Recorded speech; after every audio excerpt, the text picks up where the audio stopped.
Good morning. I'm Cito Beltran, and you are watching Agenda remotely from a work from home situation, July 1, 2020. And it's a Wednesday. We hope you are all safe, healthy, and staying cheerful as best as you can. Today, we will pick up on a couple of topics that might interest you. But before we begin, I just ask all of our viewers, I really ask all of you, please pray for the 14 fishermen who have not been found off the coast of Mindoro. There has been a collision out at sea involving Filipino fishing vessel and Chinese commercial vessel.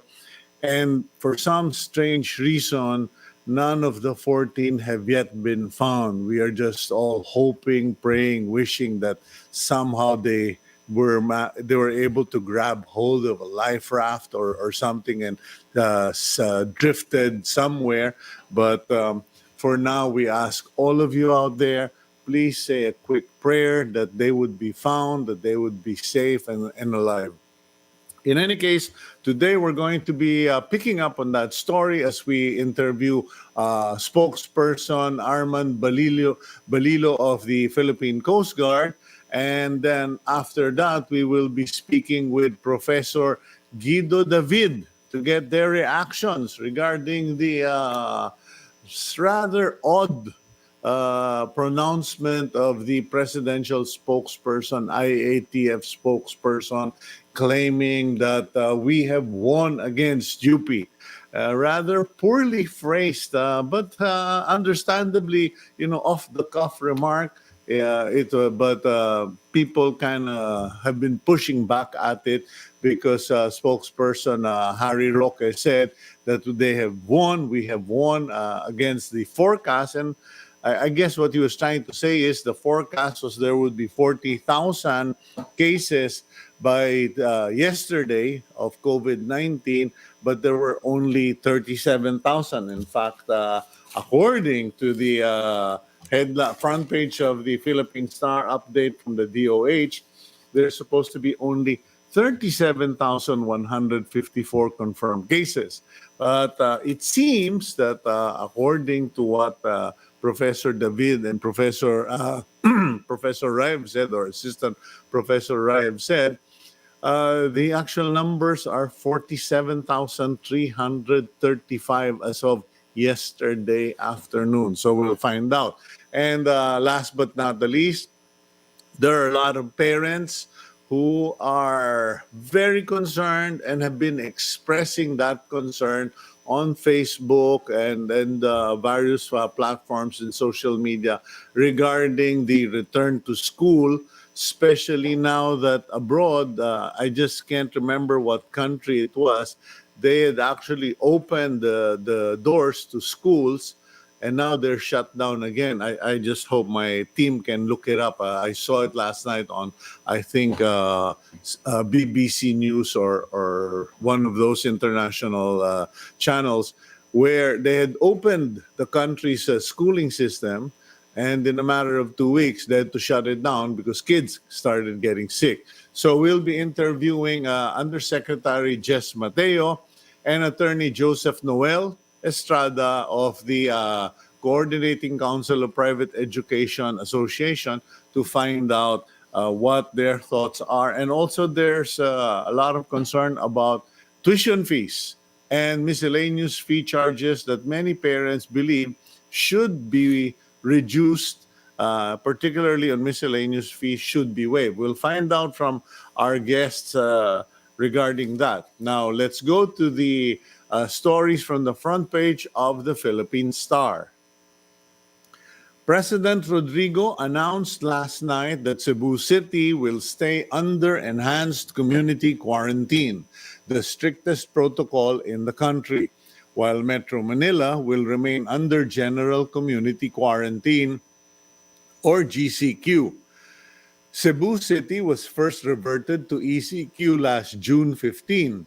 after an increase in the number of COVID-19 cases that is now overwhelming the health system in the city, prompting President Duterte to assign Environment Chief Roy Cimatu to oversee the response in the hotspots. Meanwhile, aside from Metro Manila, Benguet, Cavite, Rizal, Lapu-Lapu City, Mandaue City, Leyte, Ormoc, Southern Leyte, Talisay City, and other areas of Cebu province are also under GCQ. The rest of the country is placed under modified GCQ, the lowest form of community quarantine in the Philippines. In other news, there were no signs of life on the second day of search and rescue operations for 14 Filipino crew members or of the FB fishing boat Liberty 5 who went missing after colliding with a Hong Kong registered vessel off Mamburao, Occidental Mindoro over the weekend. The Philippine Coast Guard is now looking at the criminal liabilities of the Hong Kong flagged MV Vienna Wood for not helping the Filipinos as their boat was sinking. Later on the show, we will speak with no less than Commodore Armando Balilo of the Philippine Coast Guard to get more updates on the matter.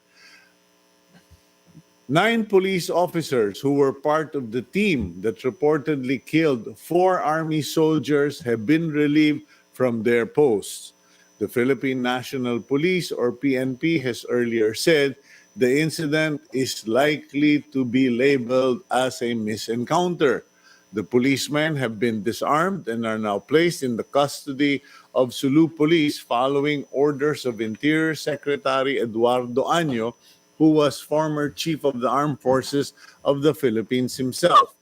Año has also requested the National Bureau of Investigation, or NBI, to conduct a parallel probe of the incident.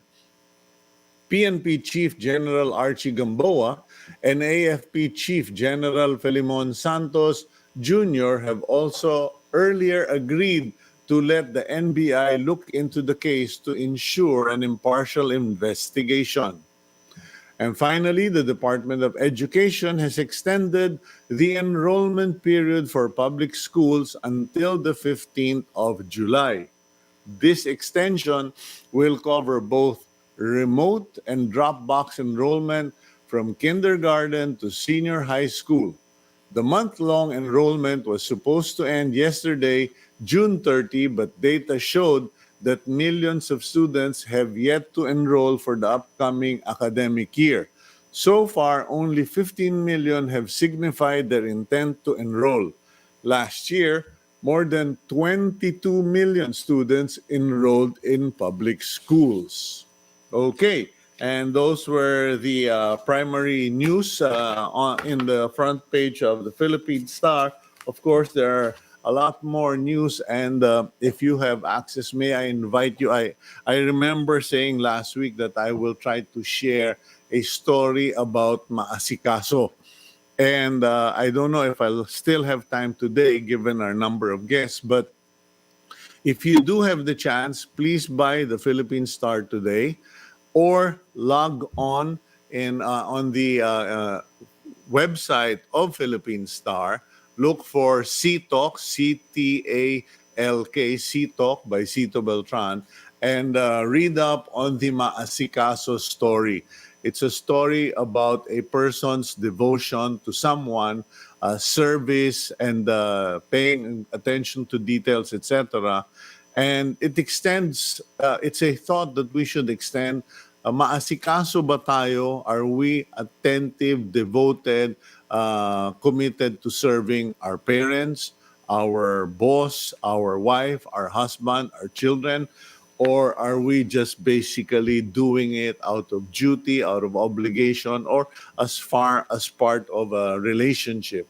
And I think it's something that we should all learn from. In any case, let's go to our first guest for today and find out na asikaso ba yung mga pamilya, kamusta ba ang lagay ng ating mga pamilya ng mga mangingisda na hanggang ngayon ay hinahanap.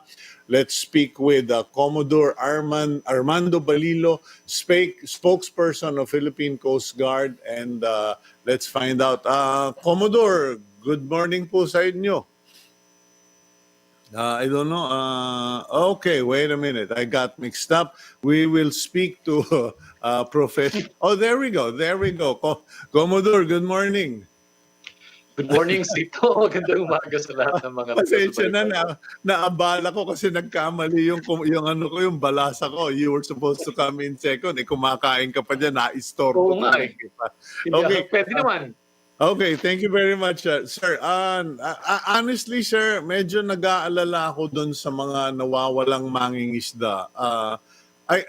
Out of the ordinary, because alam ko naman na pag meron tayong collision at sea, paglabas ng Coast Guard, almost always, first we will find the debris or the floating vessel, and then we will find one or two people na nag-survive or even bodies. Pero kakaiba itong nangyari dyan sa ano ba yun, yung MV Liberty, FB Liberty 5. Wala raw mahanap except for the vessel itself. Sito, merong mga ilang debris na nakita, no? Oo. Like yung mga pail na ginagamit, and then may mga pangtali na sa fishing, mga lines na nakita nung nag-sortie yung aming mga aeroplano. Pero other than that, tamang kawalan, no? Ang pangamba namin baka during that time dahil 2:00 ng madaling araw, baka tulog itong mga mangingisda. And sa lakas ng impact, pwede rin sa lakas ng impact, tumapon din yung iba o kaya na-trap na talaga ng diretso doon. Ang mahirap lang dito, yung mga rescuers na unang dumating doon ay hindi mga divers. Okay. Okay. It takes a special skill to dive Yes. the boat, okay? Kasi nakatumba siya, nakabaligtad na siya. But isa pang risk dito yung itong panahon during that time. Tsaka alam mo naman yung pagka merong sinking na boat o any object sa karagatan, nakakatakot lapitan yan at baka masama ka doon sa paglubog. So yun ang pangamba ng mga initial rescuers ng Philippine Coast Guard na pumunta ron. But ang dilema namin ngayon, kahapon, nandun yung mga divers pero talagang hindi raw kakayanin sapagkat 2,000 meters ang lalim nung lugar na pinaglubugan nung fishing vessel. Lumubog na ba? Commodore, lumubog na ba yung vessel? Kasi parang may nakita akong picture no isang araw na nakita pa, nakalutang pa yung baul, yung hull ng vessel.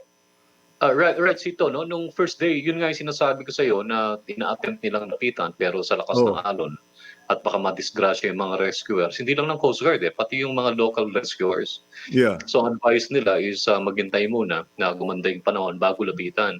But unfortunately, talagang sinking na yung fishing vessel. Okay, ano bang klaseng fishing vessel yan, Commodore? Kasi alam mo, pag sinasabi nating fishing vessel sa Pilipinas, bangka, basnig, Hindi. dapor. Steel hull ito, Sito. Ito, parang, kung di ako nagkamali, fish carrier ito eh. Galing ito sa bandang south, sa Tawi-Tawi, Cagayan de Tawat-Tawi, sa Memapun. At yung mga sinasabi mong dikatig na bangka, pag nakahuli ito, inilalagay dito sa fish carrier. Okay? So malaki yan. Medyo malaki siya kaysa dun sa normal na nakikita yung mga fishing boat na dikatig. So papunta na siya ng Nabota sana when the incident happened. At doon sa huling pagtatanong namin doon sa mga Chinese crew, tsaka doon sa mga nandun sa area, talaga pong medyo malakas ang umumulan at masama ang panahon at medyo malalakas ang alon. At yun ang naging sitwasyon doon. And accordingly, based doon sa pagtatanong ng aming marine casualty investigators, naging napakahirap din doon sa palagay namin, ang palagay nila, doon sa Chinese vessel na mag-maneuver during that time, ganun din yung fishing vessel. Okay, Commodore, matanong ko lang, what is our state of maritime technology? Because in airlines or in aviation, meron tayong mga Doppler radars, natatrack natin kung nasaan ang mga eroplano at what altitude, at what area, etc. So we are able to avoid collision. Dito ba sa Pilipinas? Kasi when you say the Vienna Woods, that's a huge transport, a cargo vessel. The Lucky Five apparently is a fish carrier and yun yung sumusuyod ng mga basne, kinukuha lahat ng laman. Okay. So malaki siya. I would assume more than 100 foot siguro ang haba niyan. Probably. Ang ano dito, Sito, is yun nga ang pinapatanong natin doon sa investigation. Oo. Because alam mo naman, yung mga cargo vessel na yan is equipped with necessary tools to Oo. detect kung merong lalapit na mga bangka, kung merong collision, Oo. at kung merong mga pwedeng mangyari along the way na Yeah. mag-warn sa kanila. May mga instrument yan na mag-warn sa kanila para maiwasan yung collision. Ang problema lang dito, Sito, no? Yes, sir. Ang sa barko kasi hindi katulad yan ng sasakyan. Pag pinreno mo, preno na eh. Mhm. Yeah, correct. Oo. Yun, di ba? O, pagka nag-maneuver yan, pag kinabig mo sa kaliwa, may hindi kagad dyan pumapaling at maghihintay yan ng napakalaking gaps, no, ng minuto bago siya makapaling. At nangyayari yung mga ganitong collision kahit na nakita na o nag-appear na sa radar. At siguro merong mga huling, may mga maling decision making, may mga factors na kailangan consider. At ang nakikita nga namin, third mate yung duty on watch. Ibig sabihin, among the officers doon sa barko, ito yung pinaka-junior at pinaka-bago. So hindi namin alam kung may pagkakamali siya sa decision at yung binavalidate pa rin ng mga investigador namin. And ang pangako lang na ni Admiral Rusabia, ni Philippine Coast Guard Commandant Vice Admiral George Rusabia, alam mo naman, Sito, ikaw nakasubaybay ka na sa maraming maritime accidents, but this time ang gusto namin may ma-prosecute dito sa incident na to. Kasi parang sa kalsada lang na kahit noon pa na pag kami nangyari, talagang walang criminal prosecution, puro pagsusuri lang nung naging kinalabasan, no? Ibig sabihin nung cause nung insidente, at pagkatapos noon ay parang hindi na maulit. Pero this time, ang sabi sa amin ni Admiral Lusabia, let us try to gather evidence na kung talagang kailangan pailan ng kaso, whether civil or criminal, we will do it. Okay, if that is the case and that were to happen, what are we looking at? Kasi pwede bang makulong yung mga crew na yan o isa lang sa mga crew, etc. I mean, I want to be fair and objective about it. Kung nakita rin nyo na yung third mate medyo utak pulbura o nagkamali talaga and led to the death of 14 fishermen. Sorry, pero may namatay, kailangan may magbayad. Does this mean meron tayong pwedeng ipakulong na mainland Chinese mariner? Well, it happened in our territorial jurisdiction. It's absolute jurisdiction ng Pilipinas. Para ka lang yung isang Chinese na national na nagda-drive ng sasakyan dito sa kalsada ng Pilipinas at naka-aksidente at may namatay.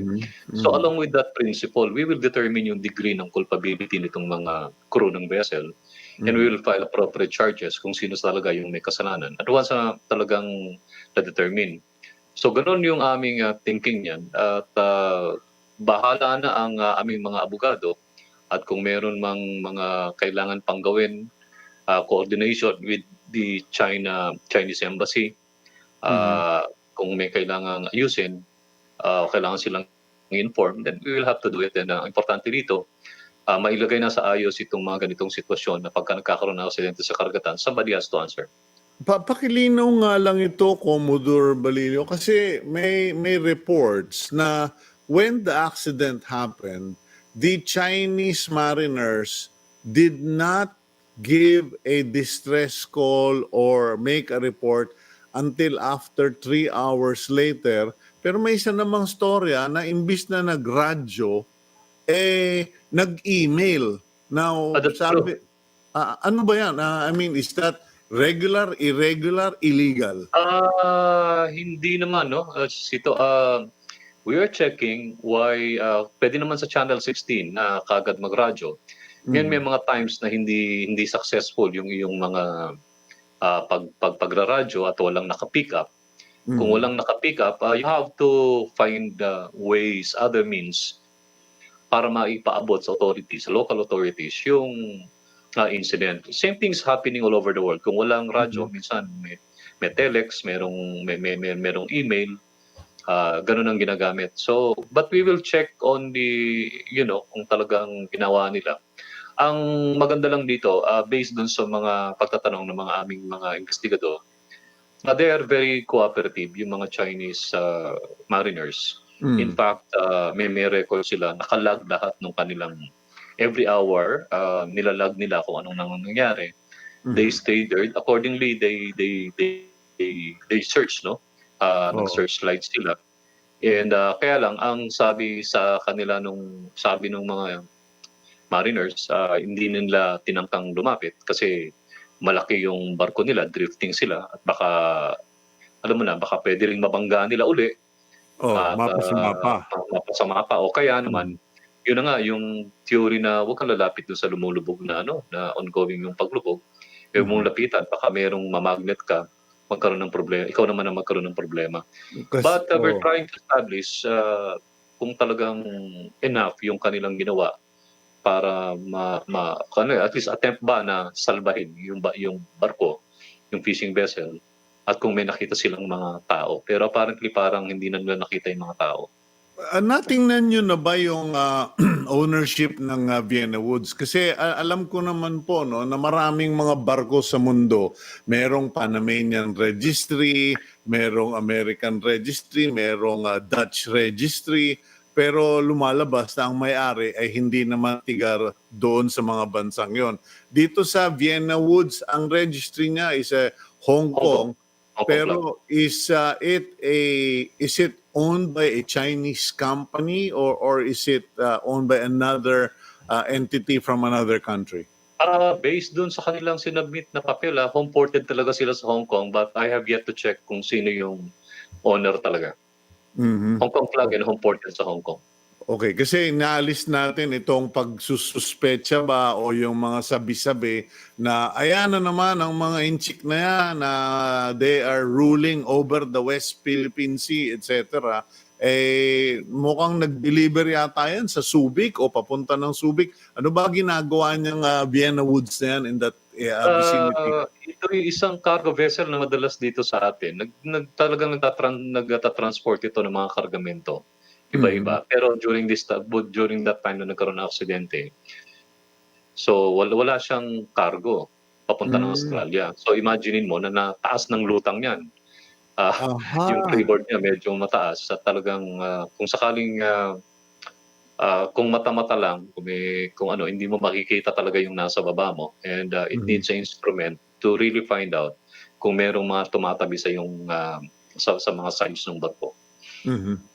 Okay, now, Commodore, maiba naman ako regarding the state of maritime affairs in the Philippines or in the world, no? Kasi pasensya ka na, ito hindi ko talaga alam to. Yung kaninang tinanong ko about radars and scanning, etc., may technology na ba that allows bodies like the Coast Guard, the Philippine Coast Guard, para nare-radar nila ang isang lugar para alam nila, na-plot nila kung nasan yung mga barko, etc. Or hindi pa na-invento yun o napapag-isipan? Hindi, meron tayong vessel traffic management systems ito, pero ito yung mga talagang maliliit na routes, no? Sea routes, mga narrow channel na tinatawag. Katulad dito sa corridor, may traffic separation scheme dyan. At meron tayong monitor na nag-a-appear sa ating mga computers na nagmo-monitor sa Philippine Ports Authority tsaka ng Philippine Coast Guard kung nagde-deviate sa ruta yung ating mga barko at nasasabihan yung mga kapitan sa mga narrow channels, katulad din sa Cebu. Okay. Sa Cebu, maliit yung channel dyan. Kung natatandaan mo, nagbanggaan yung Aquinas tsaka isang barko ng Yes, sir. Salvation. Kaya nga nagkaroon ng traffic separation scheme dyan at merong vessel traffic management system na minomonitor na yung mga pumapasok at lumalabas ng mga barko. Meron tayo niyan, Pero pero hindi sa lahat ng lugar. yun ba radar-based o yun ba ay parang schedule, audio, Hindi. trafficking based? Technology-based siya, no? Mhm. Nag-a-appear sa satellite at Okay. nagre-reflect sa ating mga monitors doon Mhm. sa operation center ng vessel traffic monitoring system. Ay, mabuti naman po nasabi niya kasi kung wala pa, talagang susuportahan ko at medyo kukulitin ko yung mga nasa kongreso na tulungan pa kayo. In any case, it seems that you guys are in control. We will continue and we are imploring our viewers to continue praying. Sana po may mahanap namang mga buhay. Sana nakasakay na lang sila ng salbabida at lumutang papuntang to Bataha or whatever kaysa sa may namatay. No? Thank you very much, Commodore, and Salamat dito. more strength. Salamat po. Stay safe po. Okay. That's Commodore Armando Balilo of the Philippine Coast Guard, and we must compliment the Coast Guard kasi po through the years they have really improved their work, their performance, and they basically upgraded their equipment. At alam niyo po kasi ako malikot ako, kiti-kiti ako bago tayo na lockdown, and I travel in many ports. And talaga naman, nandun talaga yung Coast Guard nagbabantay. In any case, it's good to know, hindi po yan naval aggression. Aksidente po yung nangyari dyan involving the Vienna Woods and Liberty 5. And like I said, let's pray. Let's really pray na sana may buhay pa at sana kahit papano maresolba at maalagaan yung mga pamilyang nag-aalala ngayon. Okay, let's go to our next guest. Pag-usapan nga natin kung talaga bang nanalo o natalo ang UP. Pero hindi pa nag-uumpisa yung UAAP eh. Pinag-uusapan ng UP talo. Let's speak to our regular resource person, Professor of Mathematics in UP Diliman, Professor Guido David. Prof. Guido, good morning again. Yes, good morning again, Sito. Good to see you. You're looking good again. Bakit Los Angeles Lakers colors ka? Dapat naka-maroons ka. Tinalo raw tayong mga tiga-UP. Alam mo, Sito, na sobrang natatawa ko dun sa mga memes na nakita ko about kay Harry Roque. Alam mo, in fairness, I mean, parang natuwa lang yung mama, pero talaga namang ginulpi siya. Meron pang meme na UP fight eh. Pero sabi na, yung mga ganon. I mean, not to ridicule Secretary Roque because I mean, I believe he meant well naman. Kanya lang, ano ba talaga nangyari? Kasi ang alam ko noon, on the same team kayo eh. 'Di ba? You're all on the same team. Kayo ang nagpo-provide ng mathematical modeling. Biglang sabi ni Secretary Roque, tinalo na natin yung UP forecast. Paano nangyari yun? Well, in context naman siguro, siguro what he meant to us, and yun nga, since yesterday, syempre medyo mabilis nangyari itong mga to. So napag-isipan ko siguro after I had a good night's sleep. So I think yung context naman dun is yung tinalo yung forecast. Hindi naman of course yung UP team. So we're all in this together naman. We're all working together. And I think siguro ang isa nilang nakikita is yung mga previous forecast kasi namin parang more or less nag-hit the mark and lumalagpas. And siguro in terms of government, kung ano yung action ng government or kung ano yung performance ng government, I think they set that as a bar na if we have a lower number compared to this projection, we're actually doing better. Kasi yung previous projections na na-publicize na media, nag-exceed tayo eh. So this was the first time I think na hindi nag-exceed, and I think they take that as a positive, which is in a way, it's a positive din naman. I think na-mention ko sa isang interview ko that it was more or less the same. I mean, that's statistically kasi parang mga 2,500 cases. Pero siguro, right now, we can take any positive as a positive. And the positive naman is yung sa Cebu, nagde-decrease din yung transmission because of the transition to ECQ nung nakaraan. Okay, let's be clear on this so that the viewers are also aware. Hindi po tayo nakikipagtalo, nagdedebate o nagtuturuan kung sino ba talaga yung talo, sino yung panalo. Kasi hindi naman pustahan itong mga forecast kung ilan ang tatamaan. Ang basihan po nito, rason po, dahilan na may mga models or forecasts is so that the leaders will be guided as to paano sila gagalaw, paano nila uunahan, paano nila babawasan yung pagtaas ng COVID-19. I think we agree on that, Professor David. Now, ang tanong ko sa inyo, kasi kahapon, nadinig ko yung interview ninyo sa DZBB.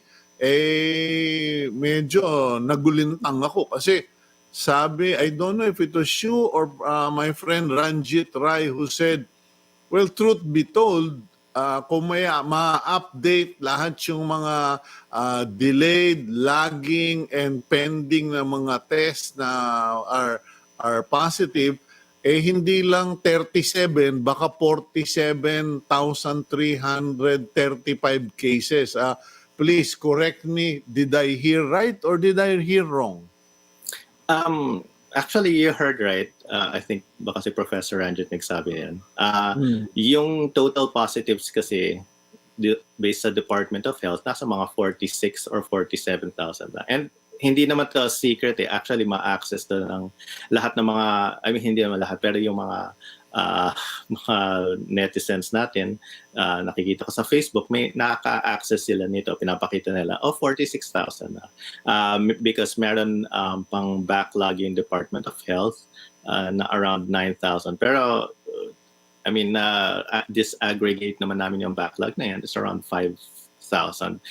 Pero ako, hindi naman ako nagbe-base dyan because aware naman kami dun sa backlog niya. So for me, parang parang in a way, kunyari sa basketball game, parang nag-cheat tayo sa, or na technicality, which hindi naman, I mean, in all fairness, yung projection naman namin, dun naka-base without the, not inclung the backlog.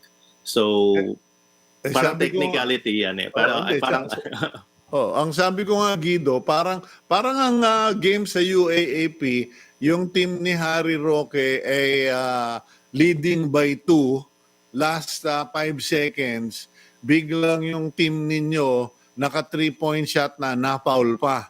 So, at the end of the day, mas malaki pa rin ang lumalabas na number of cases. But in any case, let's put that behind us. I know that Secretary Roque meant well. We can really use any good news that we can get our hands on and we can talk about. But as far as the modeling is concerned, okay, assuming you're right, and you are saying it's based on the data of the DOH, there is actually 46,000 cases, correct? Correct, yes. Okay, now, do you have any new modelings in the work? And what does that modeling tell us? Well, actually, itong bagong projection namin, we still did not use the yung backlog na ito na 9,000. So parang nagbe-base lang kami sa official count ng DOH, which I think right now is nasa 37,000. Okay. Because yung backlog na yan, they have to validate these cases for duplication. I think most of yung backlog naman, mababalidate naman siya eventually when they get around to it. Yung projection namin ngayon is nasa 60,000 by end of July, assuming that the trends continue. And again, hindi naman tayo trying to be alarmist or nananakot. And if you see, even if kahit yung mga, let's say college students or high school students, pag titingnan nila yung patterns, at the end of every month, more than nagda-double actually. So itong projection na to, this is actually a little slower, kumbaga, in terms of sa doubling time. Yung 60,000 medyo ano na yan, nasa lower end na ng projections namin. Of course, we hope that the numbers will be low. And again, hindi naman to competition na na pag mas mataas panalo kami, pag mas mababa panalo yung government. Ang mangyayari dito, pag mas mababa, panalo tayo lahat. Even kami, panalo kami, panalo tayo dito.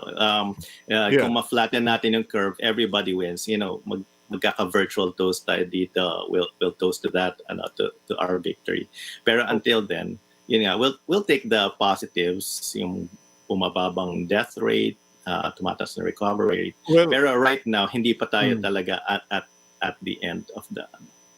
Well, I don't really mind. You know, sabi nga nung kaibigan ko si Alfred Romualdez na mayor ng Tacloban, sometimes feeling niya parang mas mabuti pa ngang matakot na ang tao. Baka sakaling pag natakot sila ay they will stay at home. And if you're forecasting 60,000 by end of July, what is the basis? Because if someone were to ask me, I would probably say, well, go look at Cebu City, then go to the Visayas, Eastern Visayas in particular, and then go to Mindanao, where there are, according to the government, nine provinces seen as hot spots. Okay, so mukhang yung 60,000 malayo. Pero sa inyo, paano ba ninyo na forecast yung 60,000 na yan by end of July? Yung tinitingnan namin yung rate ng transmission, kung how fast siya nagsaspread. So nagbabago-bago naman para siyang speed.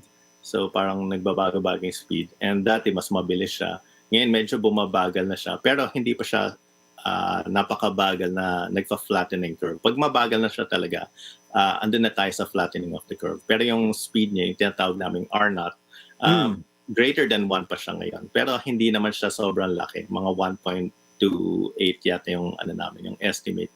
Pero nakita naman namin sa Cebu, bumabagal naman siya. Yes, may mga emerging hotspots sa Leyte in particular, also Rizal. Yung mga iba, emerging din, mga Agusan del Norte, Lanao, yes, like you said, marami sa Mindanao region. Pero the good news is, on the other hand naman, yung Zamboanga City before, hotspot siya, pero ngayon contained na siya. So, it means may ginawa silang tama doon. Pati yung Davao City ngayon, more or less contained eh. So, may mga positives dyan. Nagbabalance naman yan. Pero yung mga hotspots na ito, yung iba, hindi pa naman gano'ng karami mga cases nila. Mga 30 to 50, kunyari yung new cases nila, yung for the past week or 2 weeks. So, hindi naman, kaya pa nilang i-manage to. Yung talagang battleground talaga is yung NCR, kasi we're still getting mga, I think, 300 to 400 new cases per day sa NCR, and sa Cebu also, where we're getting mga 300 cases din per day, I think. Okay, but what you are reporting is basically reported cases, ano? Hindi naman kayo predictive in the sense na alam nyo na kaagad kung ilan na magiging infection in NCR, or are you predictive? Meron kaming predictive sa NCR. It's just that medyo may ginagawa rin naman kami. Actually, yung projection namin sa NCR is mga 27,000 by the end of July. And yung sa Cebu is parang 15,000. Pero like I said, again, hindi naman to, minsan tinatanong ako parang pinapredict niyo ba, gano'n. And sinabi, in-explain mga, it's just a projection. It's just a number na parang ito yung parang, yes, ito parang barometer natin para malaman kung we're doing better than the projection or doing worse. Are we doing better, Guido? Because sabi ni Harry Roque, 37,000. So tinalo natin ng UP. Tapos sabi naman ninyo, based on the DOH data, it's 47,000 actual. Now, kasi may sinabi ka kanina that caught my attention. You said the R naught, or the rate of reproduction is 1.28, sabi mo, 1.28, di ba? Last time tayo di bali kung mathematical rounding off to the nearest number, di 1.3 tayo. Last time we talked, it was 1.2. So tumaas pa tayo. Um, Parang tumaas siya because of yung sa Cebu. Okay, Pero okay. yes, oo. Kasi whole country naman 'to, eh. Pero pag titingnan natin, localized, iba-iba kasi siya, depending sa region, eh. Mhm. Actually sa NCR parang tumataas siya ng konting-konti pa, eh, pero hindi naman gano'n kataas, eh. Pero Meron bang mga ano, 1.2. may indicators ba kung aling parte ng NCR meron or talagang binibigay lang niya, base lang yan sa total numbers provided by the DOH? Actually, naka-disaggregate din sa amin 'yan, pero meron pa kasi silang mga NCR na walang LGU, eh, so mahirap i-disaggregate, eh. Um, I think mga more than 1,000 sa NCR na ano, Mhm. parang wala silang city na nakalagay do'n sa Department of Okay. Health data. If we have access to that, puwede namin gawin 'yan na ano, What about na rate of reproduction relative to mobility? Kasi nung tayo na shift from modified ECQ to GCQ, may nakita ba kayong spike, recognizable spike na teka, ayan na, kasi nakakawala na sa koral itong mga to, ayan na, may tumataas na. Because it's seen. Ladies and gentlemen, please wag niyo pong awayin sila Professor David at si Professor Ranjit Rai for giving us this data because you know, if you actually monitor the international reports on a daily basis, matatakot kayo kung kayo nakatira sa Amerika, kung kayo nakatira sa ibang bansa.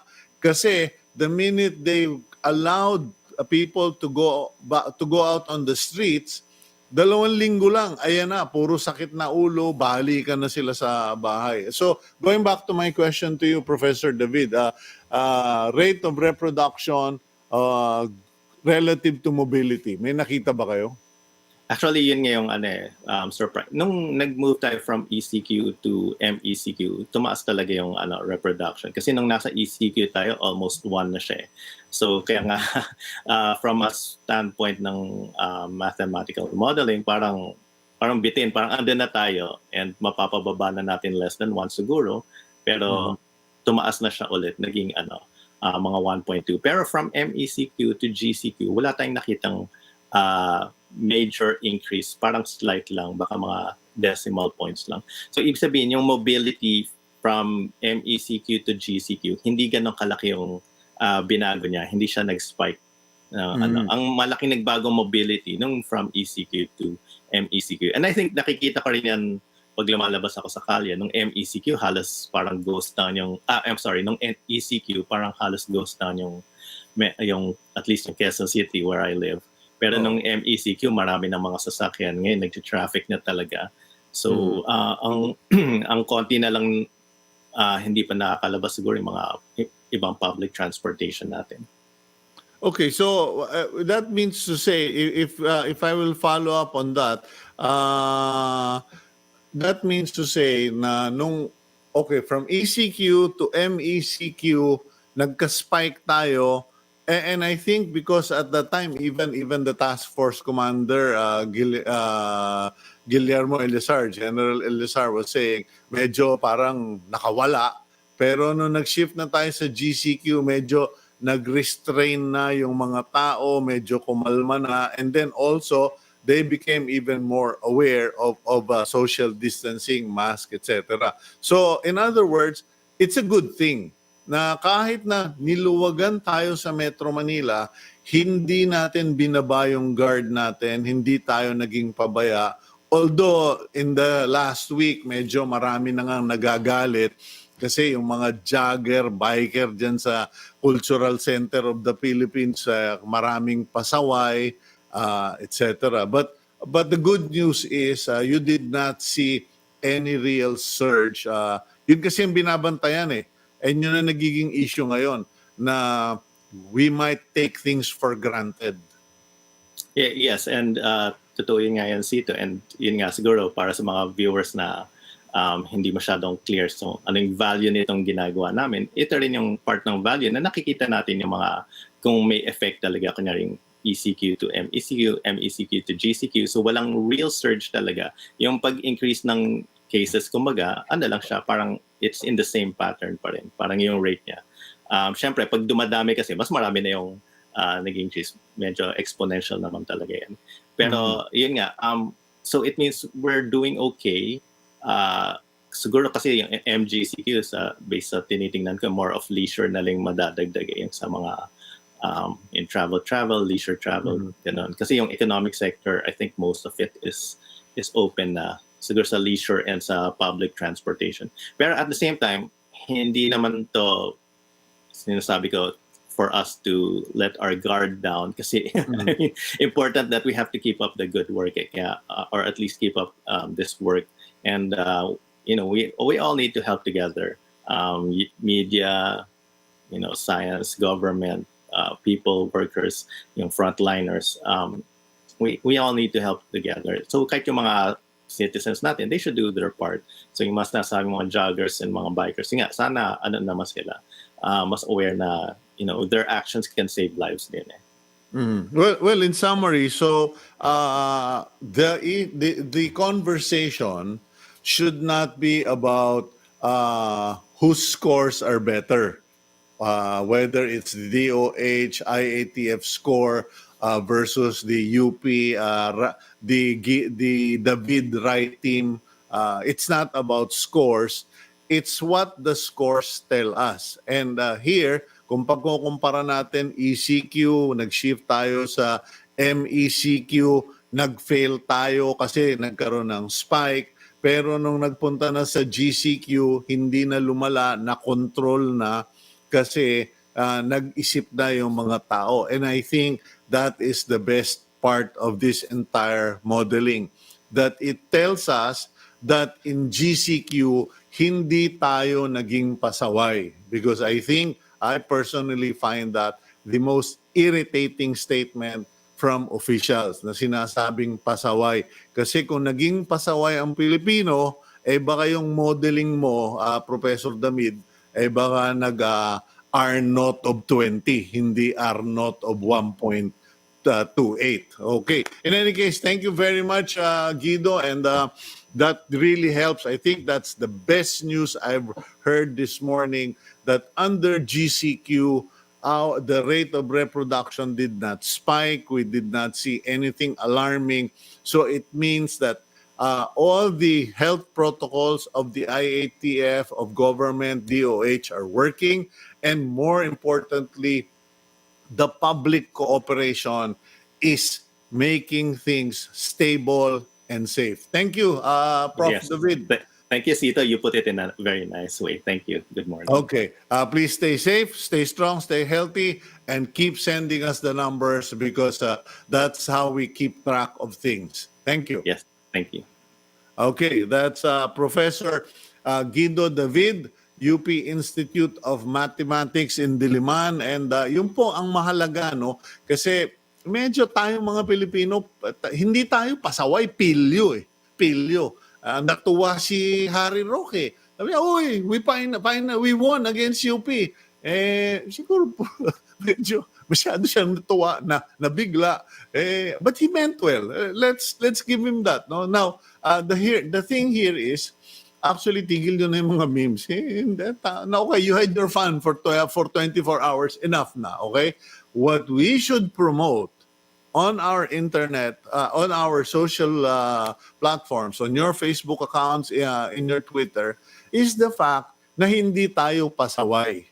Because when we shifted to GCQ, we observed the wearing of face masks, social distancing, hand sanitizing, and huwag niyong kalimutan yung sinasabi ko, yung foot bath. Kami naglagay ng foot bath. Marami akong kaibigan na binili yung Protect Plus Gold na ginamit ko sa video at ginawang foot bath.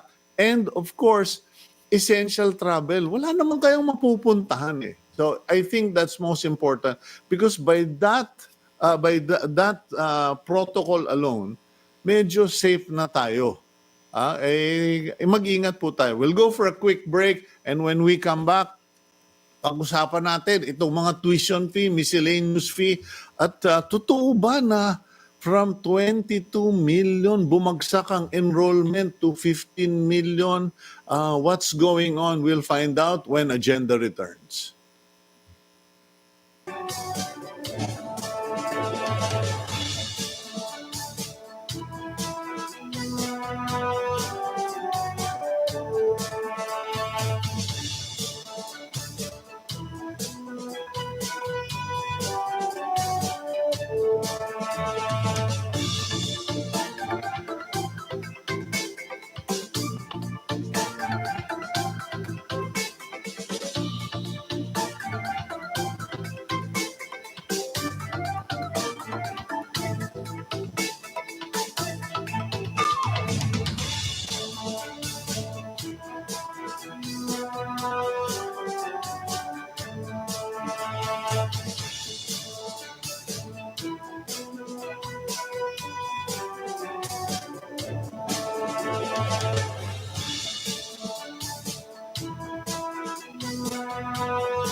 Okay, you're back here on Agenda and you are watching via Signal TV channels 8 and 250. Kung wala pa po kayong Signal at nagfe-Facebook palaang ay mag-apply na po kayo, mag-subscribe na po kayo para maganda-ganda ang panuoran natin at maraming replay kasi ang agenda po, we are replayed, if I'm not mistaken, at least twice in the day.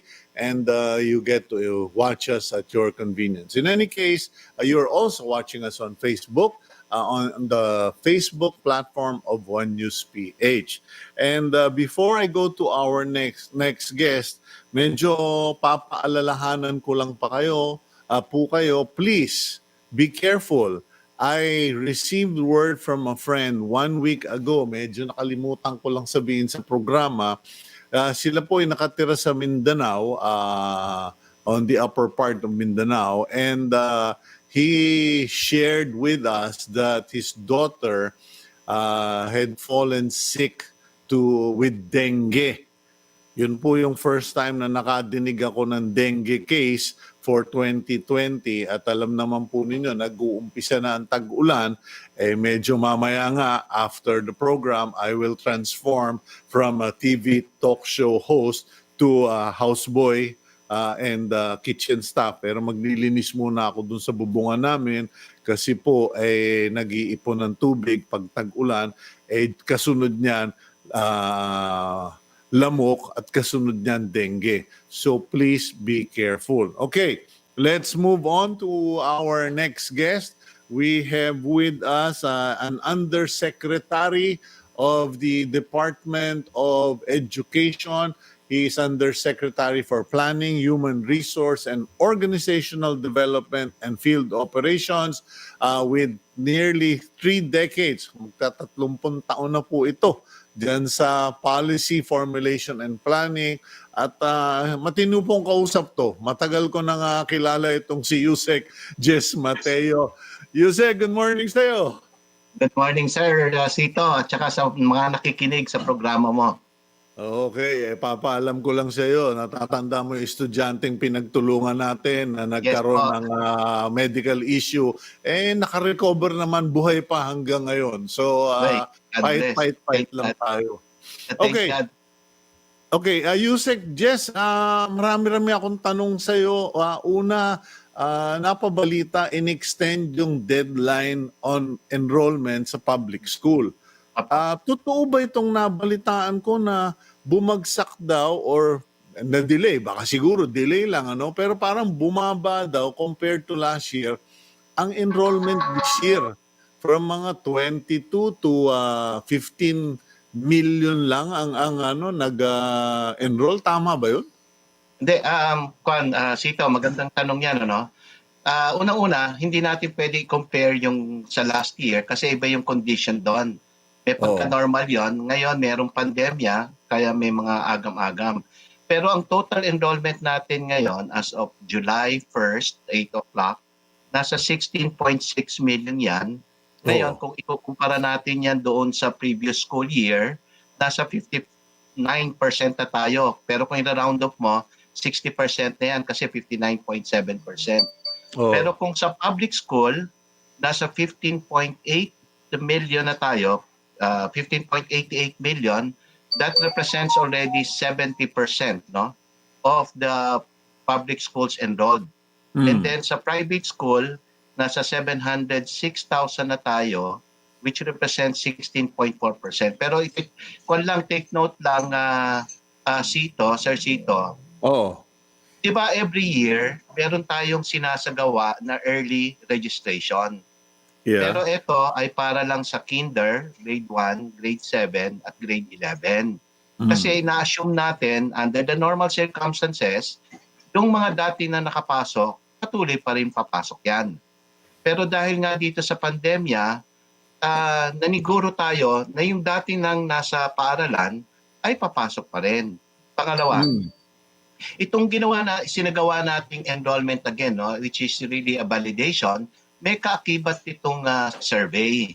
Yung survey na yon, may survey form, tinatanong natin yung mga magulang o yung guardians kung papapasukin ba nila yung kanilang mga anak dahil nga dito sa pandemya. Kasi hindi naman tayo sigurado na lahat yan papapasukin. Take note rin na hindi tayo face-to-face muna, no? So, binalak natin, gumawa tayo ng survey para malaman natin ang unang katanungan, papasok nga ba? Pangalawa, meron ba silang devices? Meron ba silang internet? Meron ba silang TV? Meron ba silang radio? Meron bang adult o merong gagabay ba kung sakaling ang mga magulang nagtatrabaho? Para sa ganun. Wag muna tayong lalayo, Yusek, ha?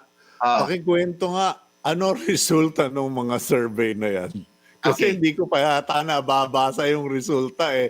Pakiusap na lang, kwento mo na ngayon, no? Okay. Hindi, Sito, kasi ang katapusan ng survey ay kahapon lang. Kaya nga yung kwanto ay kadikit to ng enrollment. Malakas talaga pangamoy ko eh, no? Hindi, kasi marami talagang curious eh. Yung papapasukin mo ba, malamang at malamang, payag silang mag-enroll ang bata. Pero marami ang ayaw ng face-to-face kasi nga, baka magkalintik-lintikan na tayo. Now, ang sunod na pinagkakaabalahan o kaisipan ng mga tao ngayon, paano tayo gagawa ng distance learning or electronic education? Hindi man lang natin alam kung ilan yung may nakos dyan, lalo na ewan ko, baka naman presumido tayo, no, or judgmental na karamihan yung sa public school walang laptop, pero parang ang hirap paniwalaan kasi ang daming nasa mga bata ngayon puro may may gadget na eh. Opo. Kaya nga po nung January, nagsagawa tayo last week ng January, nagsagawa tayo ng initial survey, no. Pero diyo naman ang tinanong natin dito, kailan nyo gustong magbukas ng paaralan? Karamihan na nagsasabi between August, no, yung entire August. May nagsasabi rin late July, no. Pero minarapat natin na gawin nating August kasi may mga preparations pang gagawin tayo eh. So, another survey na ginawa natin, tinanong natin yung mga guro kung sino sa kanila yung may mga devices, meron ba silang mga pagsasanay na tungkol sa mga distance learning. Kasi itong mga informasyon nito, makakatulong sa atin para pagandahin pa yung ating mga programa. Kaya doon sa tanong mo, kung paano natin ihatid yung pag-aaral, ano? Meron kami tinatawag na Basic Education Learning Continuity Plan na pinesent namin sa Interagency Task Force pati kay Pangulo.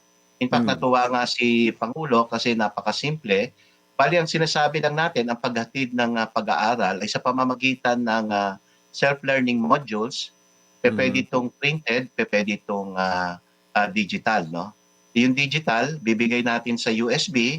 Kung sino may computer, ilalagay lang nila. The other one is tinatawag nating online using internet.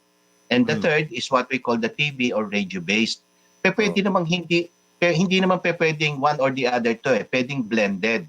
For example, ewan ko, Sir Chito, kung nabalitaan mo, yung dry run natin sa Nabotas. Hindi yata. Nag-dry run tayo sa Nabotas eh. Ang ginawa ng Nabotas, meron silang parang crate ng mga materials, nandun na yung mga worksheets, at hinahatid to, kinukuha to ng mga magulang. Tapos dito po, may mga answer sheet yon, ibabalik yon after 1 week yung answer sheet para ma-assess naman. That's what you call the modular or self-learning module po. Palagay ko, pag sinamahan mo ng relief goods lahat yan, baka 100% ang pupunta at kukunin lahat yung mga teaching module na yan. Walang absent. Pero Sito, iniingatan nga natin yung magdaksaan yung tao eh. Kaya ini-schedule natin. Kaya ang ginagawa... Sandali. Paano ba yan, Yusek Jess? I-deliver sa mga bahay o papa-pick up sa barangay? Depende po. Kung yung merong means, ini-schedule po yan para pick upin. Pero observing yung social distancing. Okay. Yung iba naman, dinidistribute sa mga barangay para yung barangay naman ang katulong natin sa pag-distribute para wala na pong travel yung mga magulang. Ano nangyari doon sa Nabotas? Hindi po. Patuloy pa rin kasi nagsimula lang nitong Monday eh. Okay. Kasi kasama to po, yung paghahanda natin bago magbukas tayo ng August 24. Hmm. So parang simulation to, dry run. Kung may nakita tayong problema, kailangan natin i-fix natin before August 24. Pero Okay. so far maganda naman po yung feedback natin doon sa ginawa sa Nabotas po. Okay, now, pero ang concern kasi natin, Yusek, no? Okay, so number one, sinasabi mo 70% of the projected enrollment pasok na. So okay pa naman, mukhang normal pa. Ngayon, nagpa-survey kayo, meron ka bang initial, what have you gleaned initially from the survey in terms of equipment and connectivity, whether kung may radyo, television, etc. Mhm. Well, i-confirm yung aming assumption na unang-una pagdating sa online, limited lang to. In fact, dito nga sa Metro Manila, alam naman natin yung internet connectivity is also one thing, no? Hindi naman merong mga dead spots. Kaya nga ang inisip namin dito yung tinatawag na blended learning, which means yung combination ng mga tatlong modalities na binanggit ko kanina. Okay. Dito, so mag-iiba-iba po yan depending on the situation ng paaralan. Hindi to one size fits all, Sir Sito.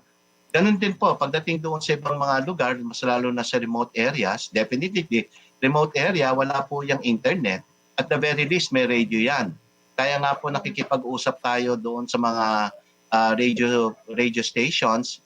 Maliban doon sa PCOO, si Secretary Andanar, sabi niya kay Secretary Briones na pwedeng gamitin ng DepEd yung mga TV, government TV and radio station. So maliban doon, para ma-enhance pa natin yung ating mga regional offices, nakikipag-usap rin doon sa mga local stations. Sa katunayan Okay. nga, halos lahat ng local radio station nag-ambag po, nagbigay ng free time para po sa broadcast ng mga radio-based lessons plans na lesson plan po natin. Okay, so which brings us back to the other concern. Go back to Yes. our student and the parents. Kasi sinabi ni Presidente at one time, baka naman si Harry nagsabi, si Roque nagsabi, pero nagsabi ang Malacanang na balak nilang bumili ng, ewan ko ba, ilang milyong radyo para sa mga sana kung makakabili sila ng radyo na solar powered kasi yung mga baterya na yan naku sus, napakamahal na, environmentally unfriendly pa. Pero as we stand right now, because you're going to open schools August 24, my serious concern, I think the serious concern is number one, yung technical logistic requirement ng mga radyo, television, etc. Paano natin pupunuin yon? Mapupuno ba natin? Masisiguro ba natin na hawak na ng mga estudyante yung mga bagay na yon? At yung bang mga maestro, maestra, paano yan? Kasi kung magti-TV o magre-radio ka, hindi mo kailangan ng napakaraming guro, madi-displace yung mga guro na yon. At trained ba sila? Kasi alam mo, Yusek, naging ano ko na yan, isa sa mga ginagawa ko, nagtitrain ako for communications. Even the best speakers can be the lousiest presenters when it comes to presenting education on TV and on internet. Sir Sito, ang dami mo ng mga concerns, no? Isa-isay natin. Una Okay, sa pasensya na. Okay, una sa pagsasanay ng mga teachers natin, beginning pa lang nung May, may mga pagsasanay na natin. At di ba, nabanggit ko kanina, meron tayong ginawang survey para malaman natin kung ilan yung mga guro natin na meron ng training sa ICT o distance learning. Para sa ganon, hindi na natin ite-train sila, no? Number two, tama yung issue mo tungkol doon sa yung iba magba-broadcast So paano yung ibang teachers? Yung ibang teachers po, hindi naman lahat kailangan ng yung broadcasting, no? That will only supplement or complement yung tinatawag nating modular. So meron pa rin yung role ang teachers dito sa pamamagitan ng pagtuturo doon sa mga bata Ito po yung pag-check ng mga assessment nila. Tapos yung iba pa nga po ang ginagawa, katulad nitong enrollment natin, sila mismo po ang nagtatawag ng kanilang mga estudyante. Kaya nga po napabilis yung ating collection ng ating survey at saka ng ating enrollment.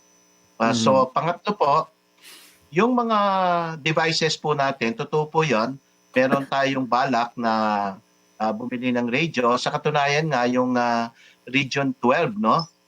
Dahil meron silang ganitong modality, ito yung pinili nilang modality sa ilang paaralan, nakabili na sila ng 300 pesos worth ng solar radio po. Kasi nga ito yung pupunta doon sa mga IP schools, yung malalayo po, na nawalang kuryente, yun po gagamitin nila. Okay. Now, Yusek, may last question ko na lang kasi kasunod mo naman yung si Attorney Joseph Noel Estrada ng COCOPEA. Ngayon, COCOPEA ba yun?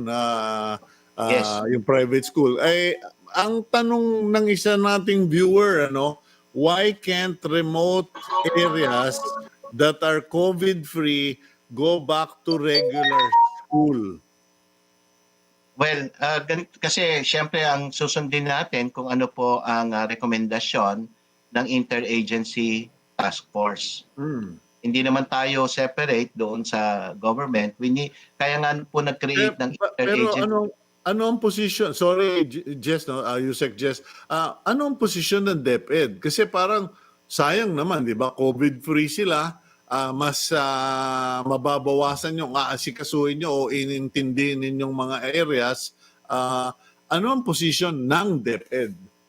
Well, ang Sito, sabi ko nga na dahil miyembro tayo ng Interagency Task Force, susundin natin, no? Yung kung ano yung kanilang desisyon, pero nakahanda tayo sa ating Basic Education Learning Continuity Plan ng limited face-to-face just in case na payagan tayo. Yun po yung posisyon ng ating kagawaran. Okay. Hindi, kasi mabuti yung sa inyo nang gagaling, Yusek, no? Dahil alam mo, mag-aapat, we're going on our 4th month. And napapansin ko sa IATF, with all due respect, unless someone pushes, they're just basically waiting for things to happen. They're just managing kasi. Sa dami ng minamanage sila, baka biglang, ay dapat sinabi ninyo yan nung umpisa, di sana nagawa natin. In any case, it's just a suggestion from our viewer that perhaps in COVID-free areas, the DepEd should maintain the regular norm of education. In any case, Yusek, may sasabihin ka pa ba? Yeah, yun dun lang kasi ang pinaka-basic principle natin, one of the principles that we are following in this learning continuity plan is the safety, health, and welfare of our learners and our teachers. Yun po yung pinaka-anchor natin. Kaya nag-iingat lang po tayo, kaya susunod tayo doon sa IATF. Yun po yung posisyon ng ating kagawaran. Okay. Maraming salamat, Yusek Jess Mateo, and please stay safe, stay strong, stay healthy, and God bless you. Good to see you again, Sir Sito, and God bless you too. Okay, that's Undersecretary Jess Mateo of the Department of Education. At chichiking ko lang po, baka mapagalitan ako pag nakalimutan kong meron palang tinatawag nating advertisement o break. Wala naman, so we now can go. Meron pala. Buti na lang. Kung hindi, nagmulta na naman ako. We will go for a quick break, and when we come back, we will speak to Attorney Joseph Noel Estrada regarding the views and situation of the private schools here on Agenda.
Okay, you're back here on Agenda. I'm Cito Beltran, and you are watching us via Signal TV channels 8 and 250, as well as the Facebook platform of One News PH. Now, let's go to our next guest.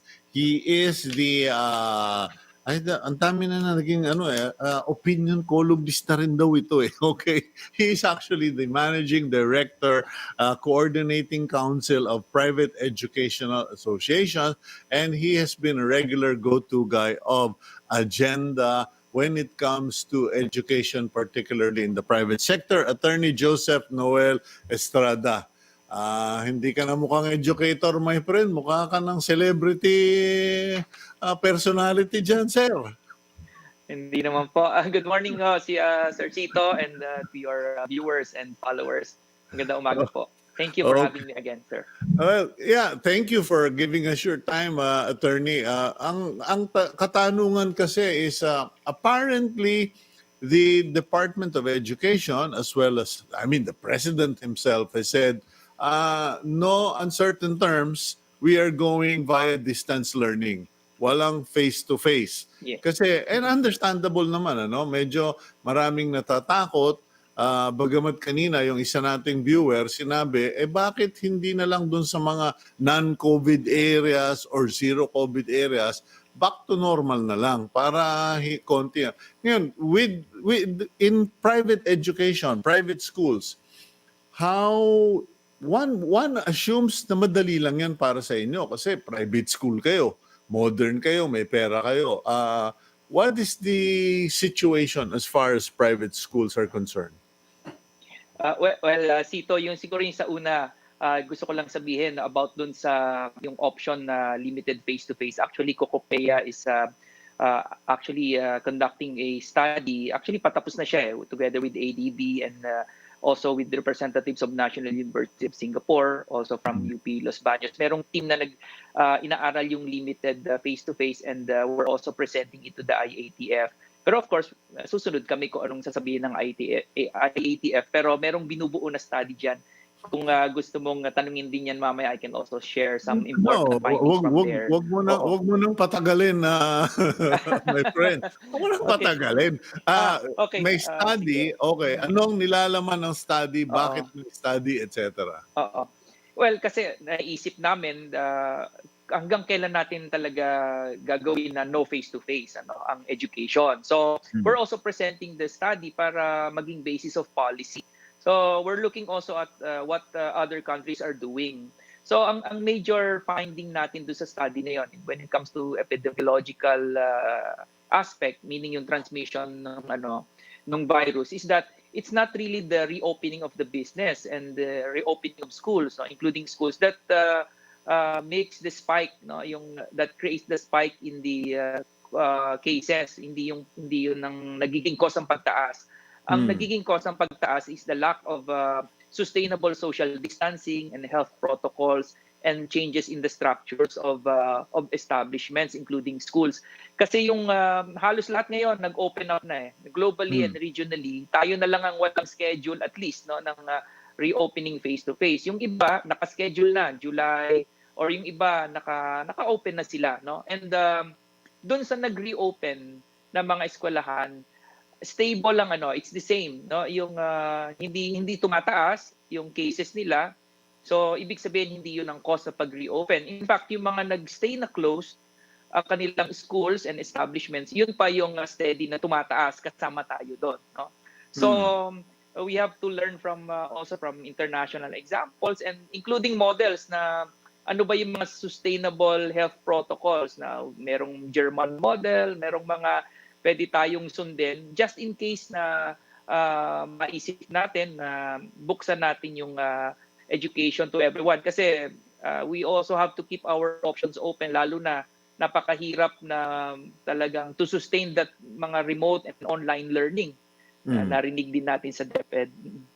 Okay, so the first point is reopening of schools itself is not okay, what's going on? Okay, okay, sige. Normal. Medyo na nailang lang ako. But in any case, yung pagbubukas hindi problema. Hindi 'yung nagiging dahilan na magkaroon ng spike. yung face-to-face by itself is not the problem. Ang nagiging problema ay yung pag nagkakita-kita na, nagkakalimutan. Biglang ayan na yung mga beso-beso, yung mga high five, yung mga etc. Wala ng face mask, wala ng social distancing. So yun yung point. Ano pa yung napag-alaman doon sa study na yan? Meron yung mga yung modes na on how to sustain yung social distancing. Like for example in schools, they start with higher age groups, no? Bauna yung mga syempre mga nasa college and senior high school students. Tapos syempre yung mga younger pupils, huli sila, no? Kung if ever it will be considered. Tapos may mga phased ang kanilang reporting. Like for example yung German model, 4 days papasok, tapos 10 days straight nasa bahay, no? Kasi on the 5th day daw, for example, if you contracted the virus, on the 5th day nagma-manifest yung symptoms. So kung sakaling mag-manifest or within the 10-day period, automatic naka-quarantine ka na, kumbaga, no? Tapos by batches ang reporting, no? So yung mga ganyan. Tapos yung iba physical structures na sa schools, use of open spaces. So maganda din na mai-present talaga yon, pero of course ultimately decision pa rin ng IATF at Pangulo, pero it's better for us to be educated also on this. But Joseph, I mean, you have to express Yes. you're aware, you're the things you know. Kasi yun nga yung sinasabi ko, hindi naman tayo nakikipag-away sa IATF eh. Hindi natin kalaban ng gobyerno. Pero hindi rin naman sila lahat expert. So kung kayong mga expert, katulad niyan, yung phased system na, okay, yung mga mas matatandang bata muna ang papapasukin. Why? Because presumably in the German model, the older age children or students, you can talk to them. Madali silang makausap, mapagsabihan. Hindi katulad kung uunahin mo yung mga kindergarten, yung mga prep, magkakagulo, nagrarambulan yan sa loob ng klase. So, but I think we should disabuse or remove that. And yung parang we don't want to have friction with the IATF. Kailangan din naman nila at they welcome I've always said that in our program that this government is responsive as long as positive naman yung binibigyan natin. So, as far sorry medyo kasi maraming nag-iingat masyado. Okay, so maganda yung German study. Okay, ano pa yung mga ibang mapipick upan natin ng paraan or technique? Yung isa na banggit mo na, Sito, in effect, yung classification ng zones, no? Sa isang bansa, like katulad sa atin, 'di ba, merong mga zones na ibig sabihin hindi na sila high risk, no? Merong sa isang lugar, for example, walang case, no? Yes. Tapos within for consistent yon for 28 days dapat sila so they may be classified ng mga certain establishments on pwede nang i-open katulad ng mga schools.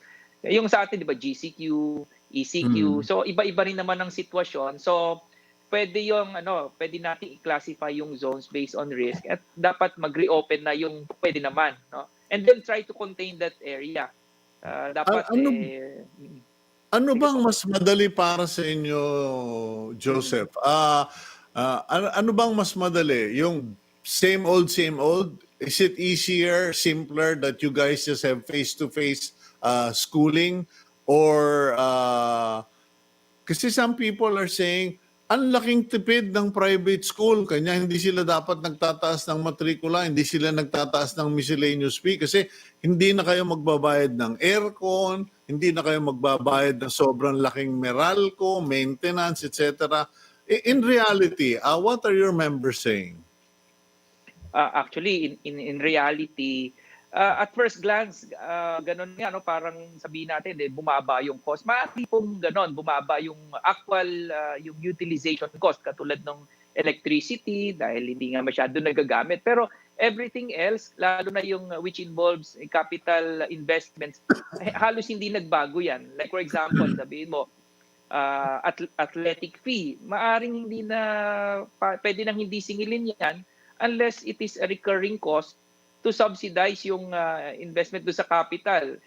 Kasi kahit na tayo nag-online, required pa rin ang mga schools to maintain those facilities as part of student services. Dahil hindi naman sinabi ng DepEd na online na tayo, benta nyo na yung mga libraries nyo, saka nyo na yung guidance office. Hindi naman eh. They remain as requirements for the schools to maintain. So meron pa rin cost yung just maintaining it. Pero hindi ko sinasabi na dapat magtaas and all. Pero ito ay kasama sa pagdidesisyon ng isang private school kasi fully tuition funded tayo eh. So, yun nga ang sinasabi ko, dapat ang tulong ng gobyerno diretso na dun sa magulang at sa mga pamilya. Kasi kung ang tulong ng gobyerno is sasabihin lang na wag magtaas yung private school or magbaba kayo ng singil, marami naman magsasara na private schools kasi doon nila kinukuha yun sa tuition na ibinabayad and affected din yung mga private schools. So, in terms of delivery, yung mga modalities, ready po yung private school dyan. Ready yan anytime. Ang problem is yung sustainability. How many private schools are there in the Philippines? Kasi ang iniisip ko, attorney, baka naman mas madali kung sabihin na lang ni Presidente, o sige, para wala na tayong basag ulo, o sige, tax-free muna kayo for 1 year. Parang wala kayong bayad sa income tax para, kasi pag ang gobyerno naman na magbibigay ng pera sa mga magulang, uutangin na naman nila yon. How many private schools are there, and would a 1-year tax holiday be sufficient to cover? Actually, ang bilang namin, Sito, hindi na doon sa number of school kasi iba na-double count dahil yung mayroong elementary lang, may high school, may college, mayroong combination ng tatlo. Pero we account to 16% of enrollment in basic ed. No? So yung 27 million na total enrollment ng mga bata for elementary to high school, 4 million doon nasa private.